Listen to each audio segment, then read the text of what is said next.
Ram, ka taimaki baƙuwa ka cece ta daga hannun 'yan daba. Kana da tabbacin ina neman taimakonka. Ka kawo ta gida. Kuma ka tsaya tsayin daka saboda ta zauna tare da kai. Me yasa a lokacin baka roƙe ni ba saboda in zo in zauna tare da kai ba? Menene kuskure na? Me yasa baka yi ƙoƙarin riƙe ni ba saboda in zauna tare da kai ba?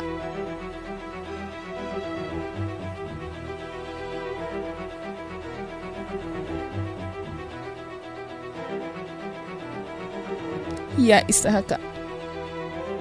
Kada ka bada amsa.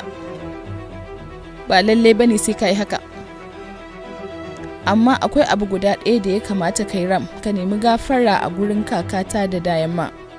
Saboda ka yi musu rashin kunya. Ram, ka tafi kawai.